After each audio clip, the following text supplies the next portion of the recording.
Well, we're gathered here tonight on the front side of the high Sabbath. We're assembled here by command of God as He set this time that's beginning at sundown tonight and going into sundown tomorrow night is a holy convocation and holy time. And in Deuteronomy 16, verse 16, I'll just reference it, we read, there are 3 times in the year in which God commanded His people to assemble in the place where He chose, and that was 3 times during the year, the days of unleavened bread, during the Feast of Weeks, and during the Feast of Tabernacles. You know, these 3 holy days represented the 3 pilgrimage festivals of God's people throughout history. And they were the festivals in which God's people packed up their things. They gathered their items, they gathered their tithe, they gathered their families, they put them on the carts, they put them on the backs of donkeys, they, tied the shoes up and wandered them down the pathways in order for them to caravan to the place in which God placed His name. There's actually times in Scripture where we get a glimpse of actually what that looks like.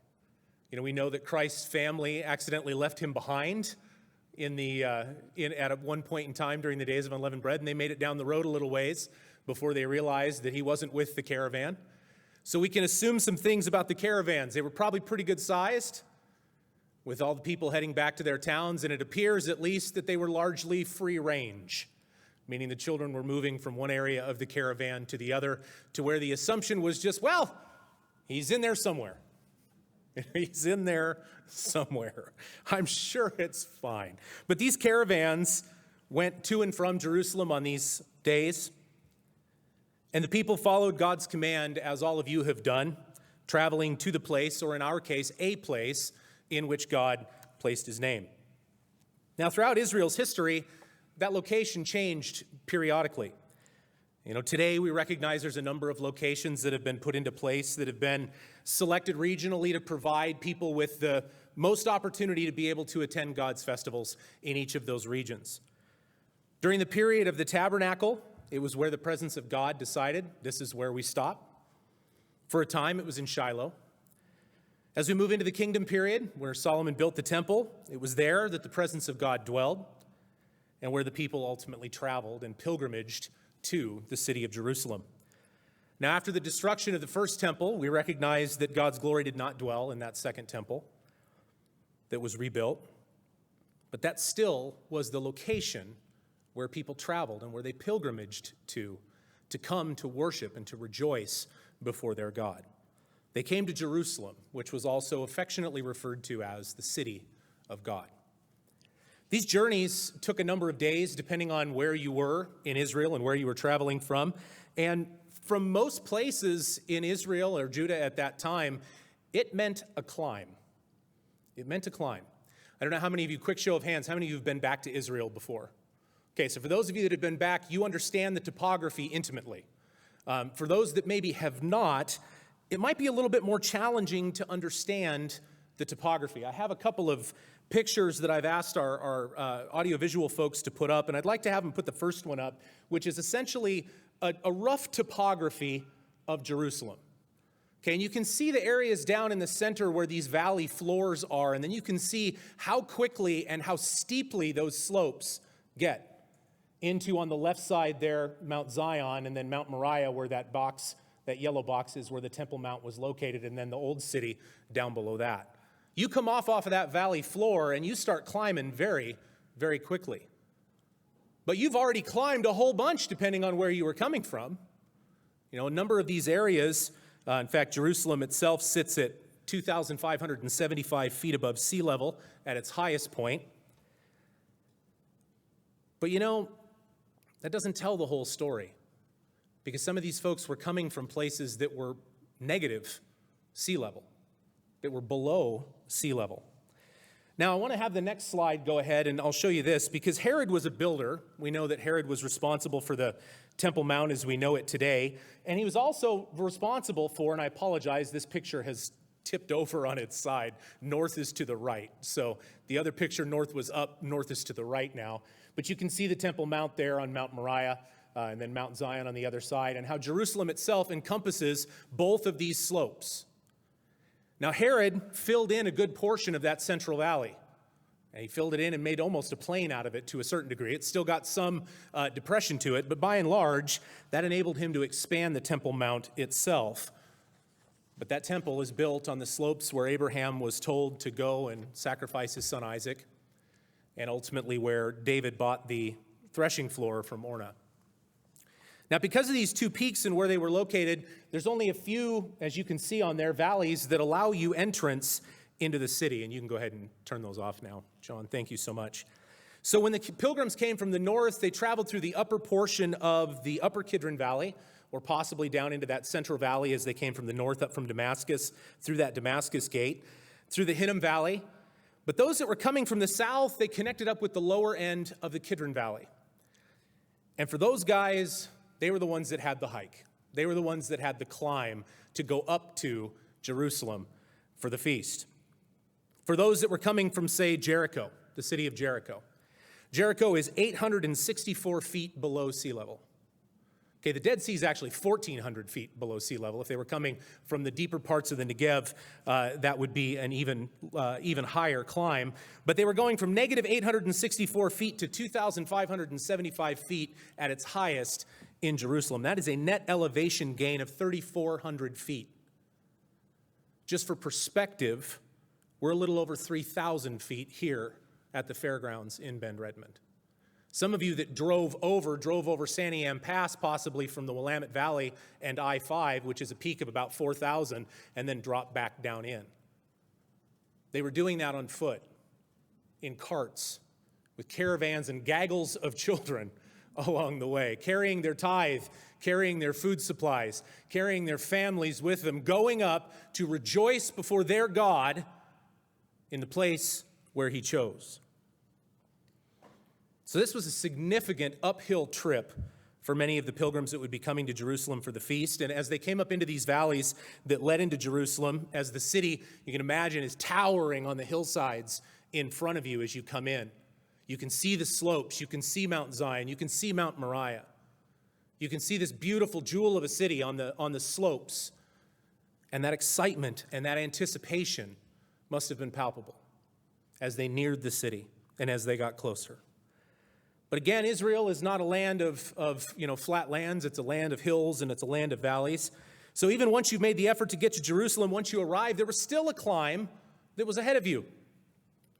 The final stage of the journey for many that were coming from the south was the entrance to the bottom part of the old city near the Pool of Siloam. The Pool of Siloam you might be familiar with from a standpoint of Hezekiah and his funneling of the Gihon spring water down into the pool. And that pool served a variety of functions at the time of the Second Temple. The priests would come down and they would dip water from the pool for the water ceremony that they would hold during the Feast of Tabernacles, climbing back up the steps to the temple. Those that were arriving as pilgrims would utilize its waters for ceremonial cleansing before they made the final steps up what is known as the stepped road or the pilgrim road from the Pool of Siloam to the Temple Mount. Now that final climb, after, by the way, you've just climbed all of this distance already, that final climb was an elevation gain of about 377 feet. 377 feet from the Pool of Siloam to the Temple Mount. Roughly 27 stories. So it's a 27-story climb. The pathway that they walked on, that paved path that had steps leading up to it, was a distance of a little over a third of a mile. So a little over a third of a mile. So almost 400 feet of elevation gain in a little over a third of a mile. I did some digging. Did a little bit of digging for you because we're here in Bend, Redmond. We're here in an area that is also an area of many hills and many valleys. And there are two hikes here in Bend, Redmond that approximate the elevation gain in the distance of the Pilgrim Road from the Pool of Siloam to the Temple Mount. I'm calling it affectionately the Pilgrim Road Challenge. So if you are up for it, and if you would like to give this a shot, you can experience what it was like to go from the Pool of Siloam, at least your calves can experience what it was like to go from the Pool of Siloam to the Temple Mount. Both of these hikes are located in Smith Rock State Park. Smith Rock State Park, some of you have been there before. There is a hiking trail that is known affectionately as Misery Ridge. Yep, Misery Ridge. And there's two ways you can access it. You can go down from the parking lot to the bridge, cross the bridge, and then there's a set of switchbacks that go up the mountain. They go up over the top and around the back. That's one way that you can access the Pilgrim Road Challenge. Okay, and one of what you'll do is you'll start on that trail that heads up Smith Rock. You're going to need a smartwatch because you need to know how far you've traveled. There's not good markers on that one. But if you go 0.35 miles up that trail, you've walked the distance and reached the same elevation that you would have as climb from the Pool of Siloam to the Temple Mount. The easier one, well, easier in terms of measuring it, is to go left when you get to the bridge, go all the way around the back of Smith Rock, and you're walking along what's called the River Trail. At some point, you'll reach a connection that leads to a trail called the Mesa Verde Trail. If you leave off of the River Trail to the Mesa Verde Trail, at that connection point, and you walk to the next connection point on the Mesa Verde Trail where it connects to Misery Ridge going up over the top, that is 0.37 miles and an elevation gain of 380 feet.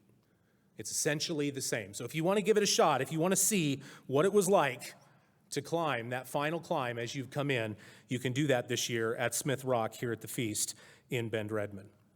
But it doesn't matter how you slice it. The trip to Jerusalem was an ascent. It was a climb. And the book of Psalms contains a series of psalms that commentaries and scholars have attributed to the pilgrimage that leads to Jerusalem.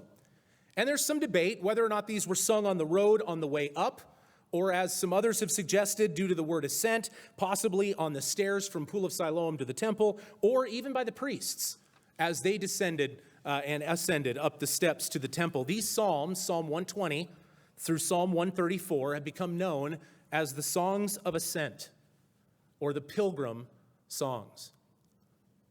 These songs would be sung, they would be recited on the ascension to Jerusalem in order to focus and frame the mindset of those who were traveling to the feast, to keep up their spirits as they were trekking up the hill, especially the young ones potentially, maybe the older ones too, keep their spirits up as well. And it would encourage and remind them of the hope that was to come of God's kingdom. And so in some ways, these songs of ascent served as what we might call the first road trip playlist in many ways. So if you really want to get the full Israelite road trip experience this feast, go do the challenge, but sing or recite Psalm 120 through 134 on the way up the hillside. And that'll give you the full experience, the full rounded experience that you can have there. You know, we think about it as if we weren't already peculiar enough. That would certainly be icing on the cake. Pass somebody on the trail reciting the Psalms as they climbed. Title of the sermon here tonight on this opening service is Come, Let Us Go Up to the Mountain of the Lord. And with the time that we have left, I'd like to examine some of the primary themes that we find in these songs of ascent and really consider their application for us today as we come together, as we come to worship and to rejoice before our God. As we journey to the feast and as we go through the Feast of Tabernacles, there are a number of concepts that can be brought out of these songs of ascent. But I'd like to focus on three of them tonight with the time that we have left. And hopefully those will help to set the tone for this year's Feast of Tabernacles. The first of those themes that we see is the idea of looking to him. The idea of looking to him, lifting up our eyes to him.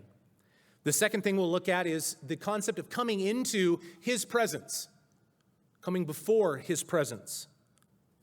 And then lastly, hoping in him and placing our hope in him.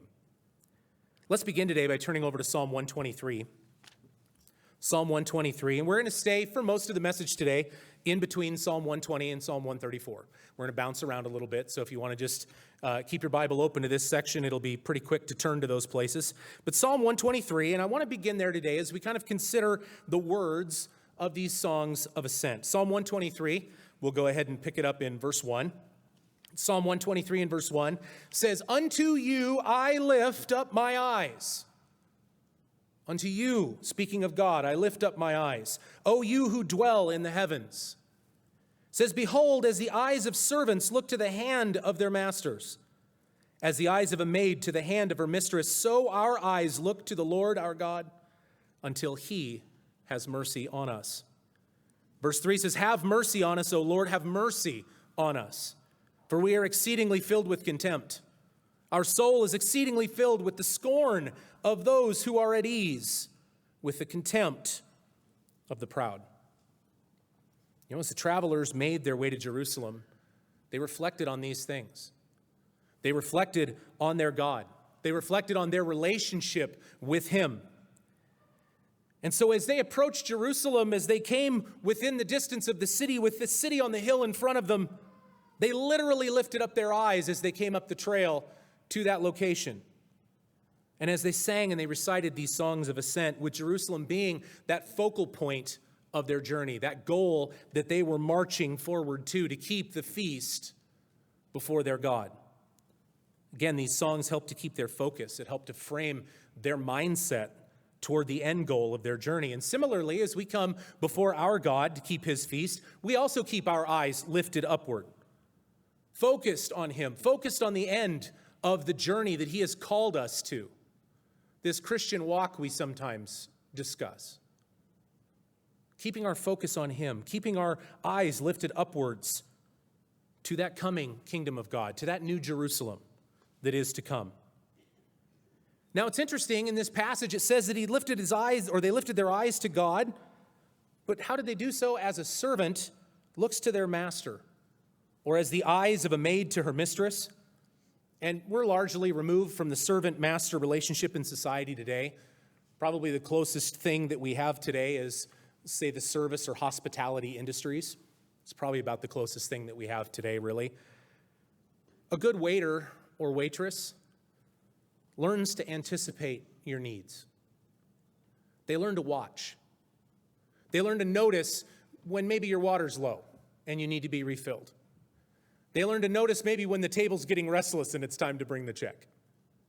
Right? They learn these things. They recognize these things. They learn to read the signs so that they can be more effective. It was the same way with servants at this time in history. Many of the signals that they would learn from their masters were hand signals. When it was time to do a job or when it was time to be dismissed, it would be done not vocally, but by hand, some sort of a hand signal that would let them know. The psalmist alludes to this concept in our lifting up our eyes to God for His mercy. That we look to Him, that we cry out for His mercy and deliverance from contempt, from the feelings that develop within us naturally as we go through our lives and we rub up against people interpersonally. You know, we as human beings, we aren't real good with relationships a lot of the times. We have challenges sometimes, interpersonally. We have contempt, we have pride, we have things that well up inside of us and begin to wedge us away from our God. This song recognizes that it's God who provides us with deliverance from these things. God helps us to have this mercy, to be able to be reconciled to Him, to receive that mercy, because it is so challenging to have reconciled relationships with others if we are not reconciled with our God first. There's a similar concept in Psalm 121, if you want to just flip back to Psalm 121. Psalm 121, and we'll begin in verse 1. Psalm 121 and verse 1. Again, similar concept here, this idea of lifting up our eyes, Psalm 121. Verse 1 says, "I will lift up my eyes to the hills." It says, "From whence comes my help? My help comes from the Lord who made heaven and earth. He will not allow your foot to be moved. He who keeps you will not slumber. Behold, he who keeps Israel shall not slumber or sleep. The Lord is your keeper. The Lord is your shade at your right hand. The sun shall not strike you by day, nor the moon by night. The Lord shall preserve you from all evil. He shall preserve your soul. The Lord shall preserve your going out and your coming in from this time forth." You know, as they ascended the roads into Jerusalem, their eyes were literally lifted up to the hills. They were lifted up to the place in which God resided at that time in Israel's history. You know, as they came into the lower Kidron Valley and their eyes again met the slopes of the city of Jerusalem, and their eyes were drawn to that temple that was at the top, at the peak of Mount Moriah, where Solomon built. God's glory rested in at that time. They were lifting their eyes to the house of God. They were lifting their eyes to the house of God, and that song helped them recognize that it was from him and only him that our help comes. It's from him and only him that our help comes. We cannot trust in ourselves or in man, where Scripture says there is no help. Our help comes from the Lord. Our help comes from he who is all-powerful, the creator of heaven and earth. He keeps his people. He protects his people. He doesn't slumber. He doesn't sleep. He's not someone who is busy doing something else. God watches his people. He is protecting his people. He preserves them from evil. He watches them as they enter and as they leave. Again, a city reference here, as they come into and out of the city. We consider the Feast of Tabernacles for us today and the focus that we need to maintain during the time that we're here keeping these days. Brethren, that focus also needs to be upward. It needs to be focusing on him, focusing on his ways, not looking elsewhere for our help or for our deliverance, instead coming into his presence. Coming into his presence. As we already mentioned, during the time of Solomon, the presence of God resided in the temple. The pilgrims that were coming to Jerusalem from those far-off towns and cities where they dwelled, ascending these paths up the slopes to come into the city, they were coming into the presence of their Lord.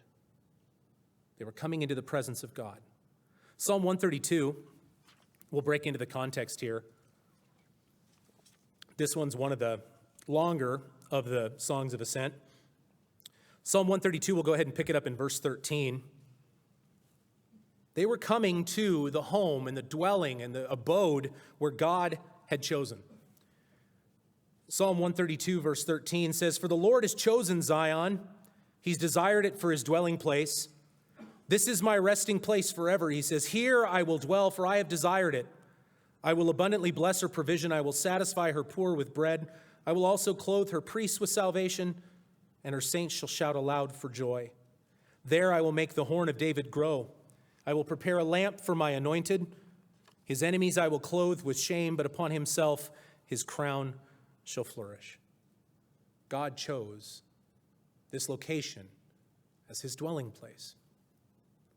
He desired it. He chose it as the place where he would forever dwell. That he would bless his inhabitants, or its inhabitants, I should say, with physical blessings, with spiritual blessings. We know this is where David's kingdom would grow, where Messiah would come from that line. All of these physical and spiritual blessings come from God choosing Zion. It's here that his house was established. Let's turn to Psalm 122. Psalm 122. We'll pick it up in verse 1. Psalm 122, verse 1 says, "I was glad when they said to me, 'Let us go into the house of the Lord.' It says, 'Our feet have been standing within your gates, O Jerusalem.' Jerusalem is built as a city that is compact together, where the tribes go up, the tribes of the Lord, to the testimony of Israel, to give thanks to the name of the Lord, for thrones are set there for judgment, the thrones of the house of David. Pray for the peace of Jerusalem. May they prosper who love you. Peace be within your walls, prosperity within your palaces. For the sake of my brethren and companions, I will now say, peace be within you because of the house of the Lord our God." He says, "I will seek your good." Because of the house of the Lord our God, he says, "I will seek your good." During the time of David, the Ark of the Covenant was brought to Jerusalem, where it was placed in a tabernacle that David pitched to house it on Mount Zion. He established priestly service at that time before the Ark, often went before God there. But interestingly enough, the bronze altar in the tabernacle of meeting, so to speak, was at that time a little north of Jerusalem in Gibeon. In fact, if you look at the account where Solomon comes before God and asks for wisdom, he is coming to God at that time in Gibeon. And it was there that offerings were made to God. But Psalm 122 talks of the dwelling place of God. The dwelling place of God, the abode, the home of God. And David talks about how the house of God will in perpetuity be in Jerusalem. We know that'll be in the New Jerusalem at some point in time in the future. But that it is there where the tribes go up. It is there where they come before him to give thanks to God. And because of that, David would seek the good of the city. Ultimately, that would become God's dwelling place. It would become his home. It would become his abode, where he resided.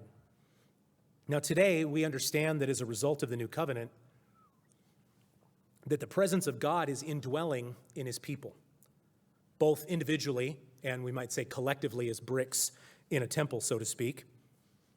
And as such, as we gather together at these days, we come together into the presence of God, because the presence of God is indwelling in those whom have been baptized and have received God's Spirit. The place where God has chosen to place his name is among his people. And we're going to have a number of opportunities this feast to come together and to gather together. We're going to have opportunities to gather together for instruction, for fellowship, for fun.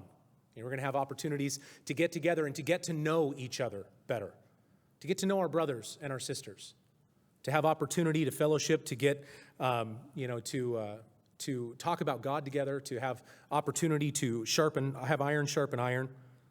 Brethren, don't miss these opportunities this week. Don't miss them. Take the opportunities. Make the most of them. Take the chances to go and enjoy meals together. Take the chances to go Pilgrim Challenge together. See if you can get up there quicker than the next guy. Right? But take those opportunities. Take those opportunities to get to know one another and to be here to receive instruction and to discuss these things with one another. Psalm 133 and verse 1. Psalm 133 and verse 1. Behold, how good and how pleasant it is for brethren to dwell together in unity. This is the goal. This is the goal. This goal is described as being good and pleasant. When it's achieved, it's described as precious oil running down the beard of Aaron. It's described as being like the dew of Hermon, where God commanded the blessing of life evermore. This unity, this fellowship, this collective worship of our God pleases him greatly. When his people gather together and rejoice before him as we are commanded, when we worship him together, it pleases him. Let's endeavor this week to maintain this unity. Let's endeavor to build this fellowship that pleases our God. One of the other stronger themes that we can see found in these songs of ascent is the theme of hoping in God, of hoping in God. You know, as the people that traveled from their homes, as they went to from their various cities and towns up into Jerusalem, some of them had a little shorter distance to travel. Some of them had longer distance to travel. Some of them had roads that were notoriously dangerous. The road from Jericho to Jerusalem, for example, is one that is notorious for being dangerous. In fact, that's the road in which the events of the Good Samaritan happen, where the man falls among robbers.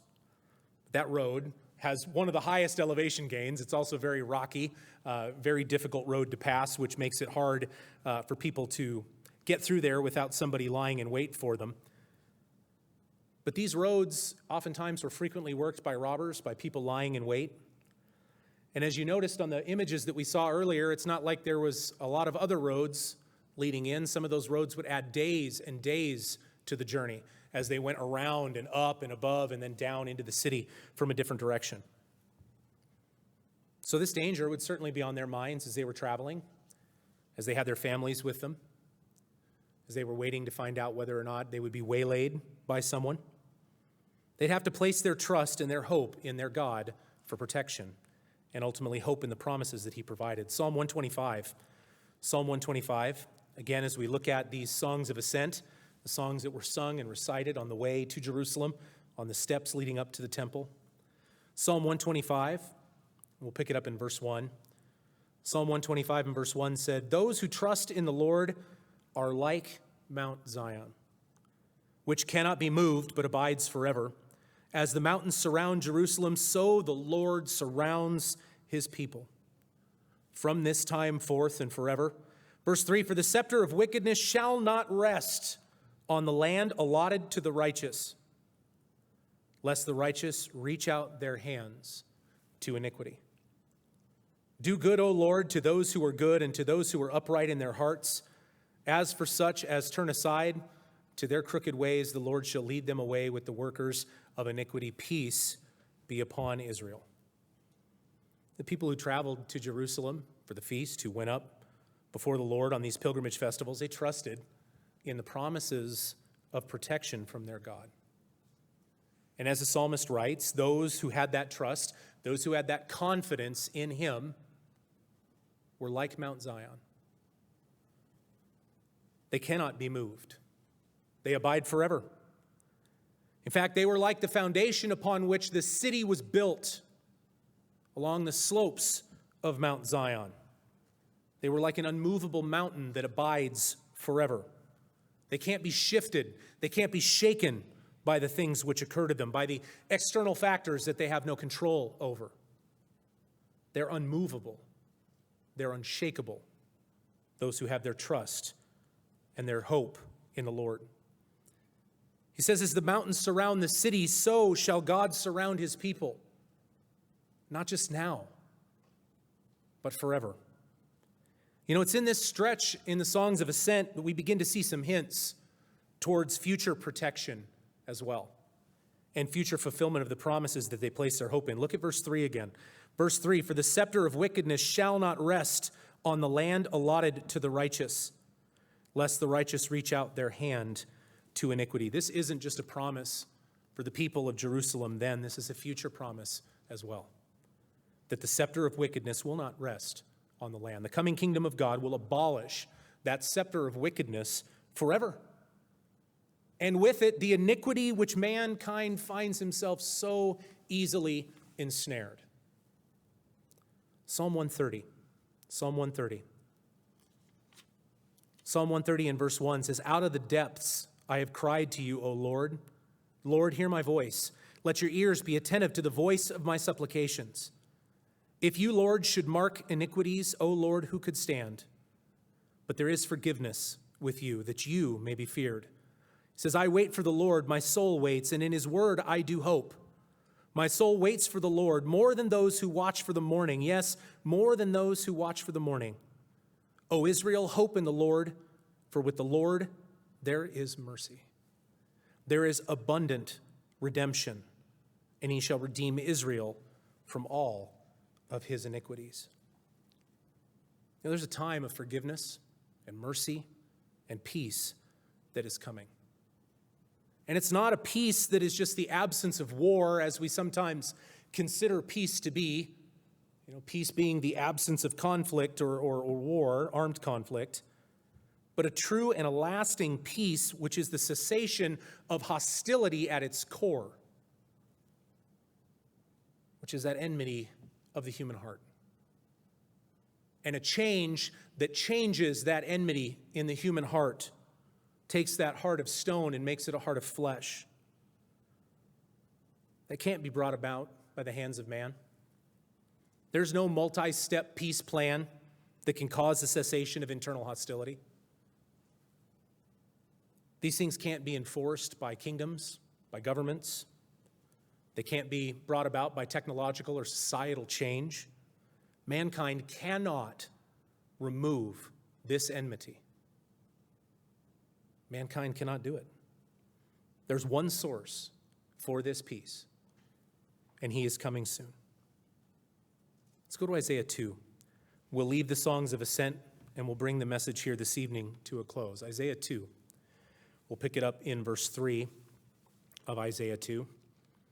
As we see a promise of a time that is to come, a time which we are here to commemorate this week, a part of God's plan that we are so eagerly anticipating.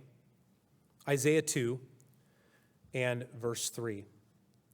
Isaiah 2 and verse 3 says, many people shall come and say, actually I want verse 2, sorry. Verse 2 of Isaiah 2.